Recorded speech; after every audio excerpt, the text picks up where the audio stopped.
নিলাম থেকে দল পাননি, তবে ভারত পাকিস্তান সংঘাতের পর আইপিএলের নতুন ঠিকানা খুঁজে পেয়েছেন মুস্তাফিজ।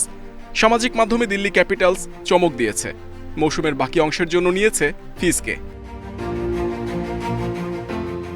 আইপিএলের ওয়েবসাইটে দেয়া এক বিবৃতিতে জানানো হয়েছে ৬ কোটি রুপিতে মুস্তাফিজকে কিনেছে দিল্লি। নিলামে তার ভিত্তিমূল্য ছিল ২ কোটি রুপি। ভারত পাকিস্তান পাল্টাপাল্টি হামলার মধ্যে আইপিএল এক সপ্তাহের জন্য বন্ধ হওয়ার পর বেশিরভাগ বিদেশি ক্রিকেটারই তাদের দেশে ফিরে গেছেন।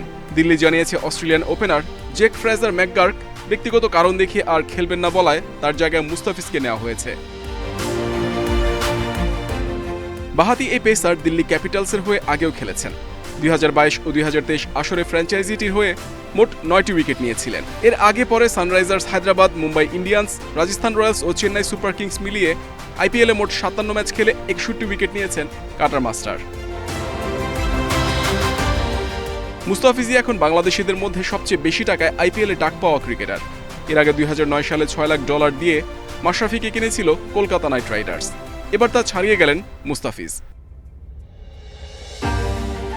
এবারের আইপিএলে অবশ্য খুব বেশি ম্যাচ খেলার সুযোগ পাবেন না মুস্তাফিজ। তার দল দিল্লি ক্যাপিটালস এখন পর্যন্ত ১১ ম্যাচ খেলে ৬ জয়ে ১৩ পয়েন্ট নিয়ে ৫ নম্বরে আছে। ৪-এ থাকা মুম্বাই ইন্ডিয়ান্স তাদের চেয়ে ১ ম্যাচ বেশি খেলে ১ পয়েন্টে এগিয়ে আছে। লিগ পর্বের বাকি ৩ ম্যাচে একাদশের সুযোগ পেতে মুস্তাফিজকে দুই বাঁহাতি পেসার মিচেল স্টার্ক ও থাঙ্গারাসু নটরাজনের সঙ্গে লড়তে হবে। যদিও স্টার্ক অস্ট্রেলিয়া থেকে ফিরবেন কিনা এখনো পর্যন্ত নিশ্চিত নয়।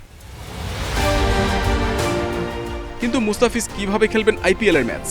আমিরাতের বিপক্ষে ২ টি-২০ খেলতে দুবাই গেছেন দলের সাথে।